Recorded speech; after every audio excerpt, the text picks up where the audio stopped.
We've hit the last weekend in June, but the below average temperatures that we've had for so much of this month, so much of last month, they're going to continue through the weekend. We're going to see the fog and low cloud cover this morning, eventually giving way to more sunshine, first inland and then some sun peeking through around the bay, but not right along the coast. Cool temperatures do continue until a warming trend starts to kick in next week. It'll start to be noticeable by Wednesday.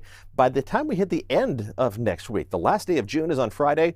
It might actually feel like summertime inland, almost hot temperatures inland by the time Friday rolls around. You can see that as we look at the 10-day outlook for Livermore. Today's temperatures in the lower half of the 70s. Same thing on Sunday, not much warmer Monday and Tuesday, but we approached the normal highs in the mid-80s by the middle of the week, and then above normal temperatures for a few days. Not record-setting and really not anywhere close, but certainly above where we typically top out the last couple days of June into early July. Maybe some of the hottest days approaching 90 degrees, but you have to wait a little while for that to arrive. The 6 to 10-day outlook from the Climate Prediction Center shows the above normal temperatures continuing through that first weekend of July, almost to the 4th of July holiday. And in fact, the 8 to 14-day outlook takes us past the 4th of July holiday and does show the trend towards above normal temperatures continuing. So if you want it to actually feel like summer, especially away from the water, you just have to be patient for another 4, maybe 5 days. A lot of fog out there this morning. It's going to back up to the coast. If you don't have fog, you at least have low cloud cover overhead.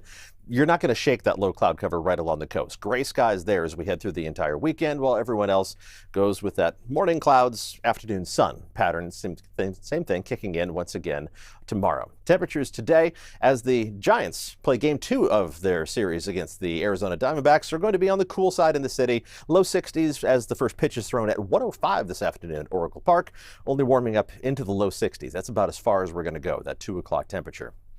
Temperatures around the bay, 4, 5, 6 degrees below normal, but farther below average inland, 8 to 12 degrees below normal, which is why it still feels like April instead of June. Staying below 60 degrees along the coast. Temperatures down the peninsula, south end of the bay, upper 60s and low 70s, low to mid 70s in the Santa Clara Valley, also low to mid 70s inland of the East Bay, just the warmest spots hitting the upper half of the 70s. Low to mid 60s around the bay, near 70 for the North Bay, within a degree or two on either side. Until you go much farther north, we have one spot on the map that might exceed 80 degrees. That's in Ukiah with a high of 82. No one even close to 90. And it means an unseasonably cool weekend for the Alameda County Fair. Low 70s both Saturday and Sunday, which means you don't need to worry about cooking on the blacktop this weekend. Temperatures will warm up, especially by Thursday and Friday. A mix of upper 60s and low 70s around the bay.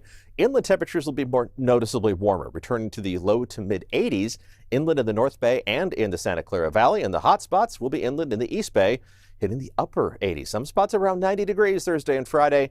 You'll even be farther into the 60s right along the coast.